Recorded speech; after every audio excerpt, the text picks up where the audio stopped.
Uncle, my tester. Try my cinnamon bread. Oh, very nice. A cinnamon roll. Yeah, looks very nice. But how's the taste? Yeah. Oh. Bit warm.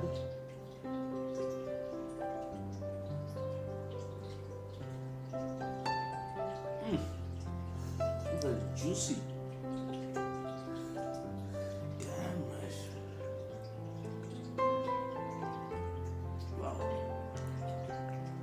Wow. Never eat before.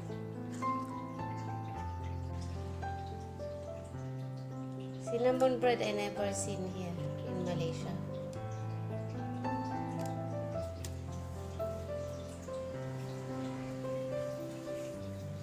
What is this inside?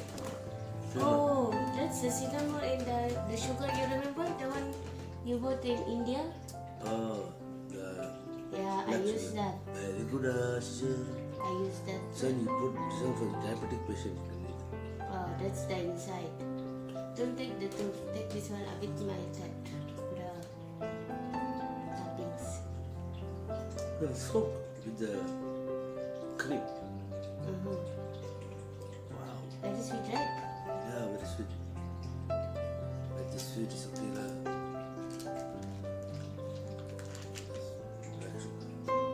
I use that. Very hard to break. Very Brown hard. sugar. I don't know which sugar will do or not.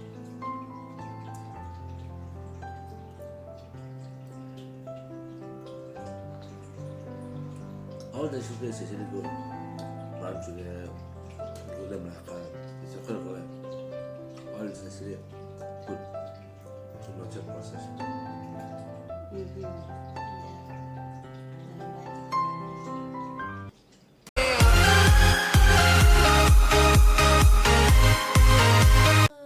Morning, Uncle. Morning, Kalbo. Wake up, Kalbo. No. Don't disturb me. Sunday No, after.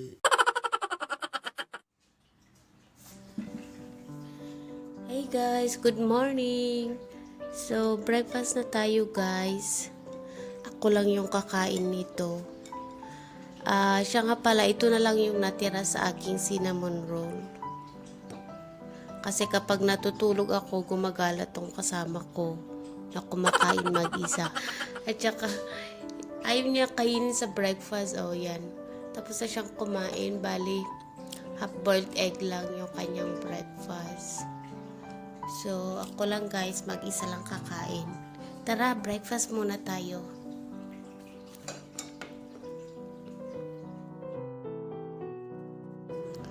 So, magluto na naman tayo guys. And meron na po pala akong separate upload about sa recipe na to. And kinuha ko lang din sa YouTube. At talagang guaranteed na masarap po itong drumstick curry.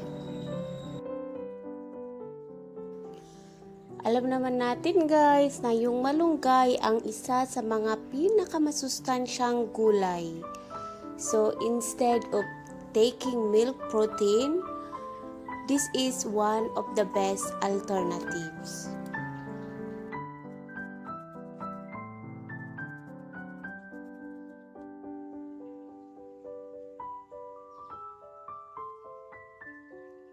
Lunchtime guys, ito yung ating curry.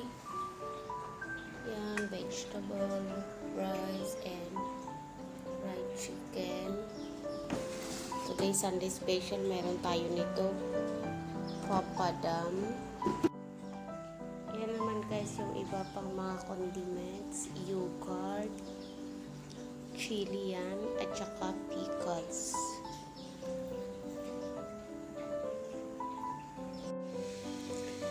Ganito yan guys, yung plate namin pag kumakain kami ng Indian foods.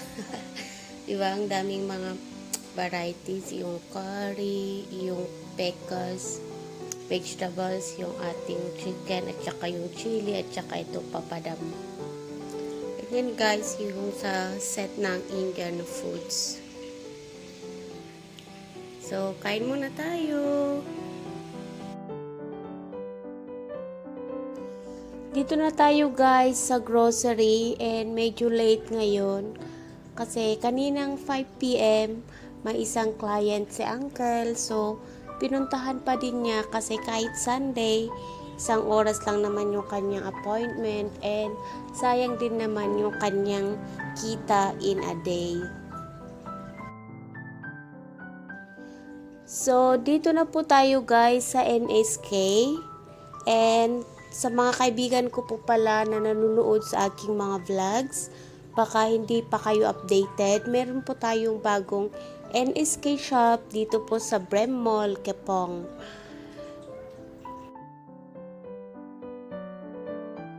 Ito ay isang retail shop guys, kaya medyo mura yung mga bilihin dito, especially sa mga vegetables. At saka dito mo lahat makikita lahat ng klase ng gulay. Yung mga gulay sa Pilipinas na hindi makikita sa ibang grocery or market, nandito po yan lahat guys. So slight lang guys yung video natin for today dito kasi we are rushing and gaya ng sinabi ko medyo late na kami pumunta dito kaya habang hinihintay natin si Uncle, kuha na lang tayo ng short clips. Sa main branch pala ng shop na to guys ay open 24 hours or 365 days a year. Holiday or non-holiday, open po yan sila.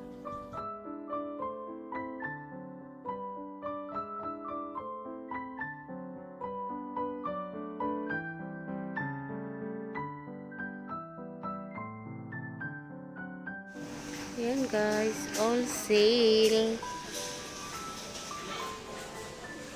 Maganda sana to na pang package.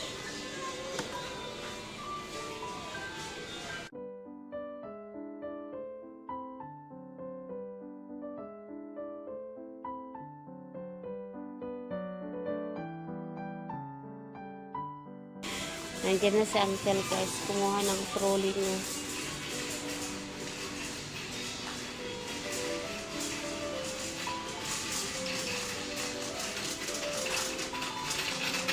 Okay, still have this. Habis right? The neighborhood also will sell 12.50. This one is not cheap, huh? Only The same, 7.50. This one 5 kilo. 7.50 only. Oh yeah, I told you we have to buy rice and more. This one is actually from India also, but this is the roast. Very concerned uncle coming product from India. Are you born in India? You see, onion from India is a good quality. Because no water, no raining, right? This is more expensive. Yeah, 28 ringgit, 90 cents. Listen, maybe next time we buy this. Next time we buy this. You are the star coming from India. You're here to advertise Indian items.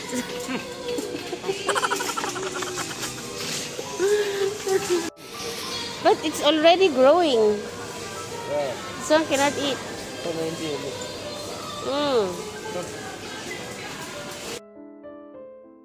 Sa dulo naman guys ang wet market, pero hindi ko na kayo itutur doon kasi medyo madulas at si Uncle na ang namili ng mga hista. I already went there.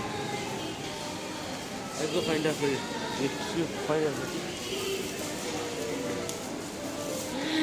Maghahanap daw siya ng saging na saba.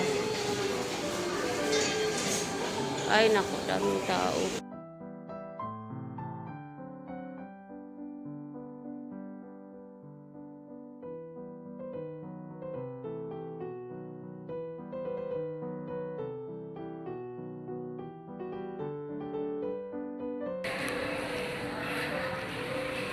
Yan guys, pauwi na. Medyo inabi.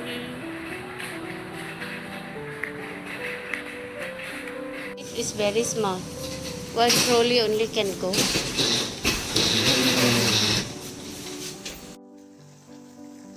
So for dinner naman guys, heto gumawa ako ng tom yum steamboat Pero dito na lang sa Kalan kasi wala na palang tubig guys. Water interruption is real.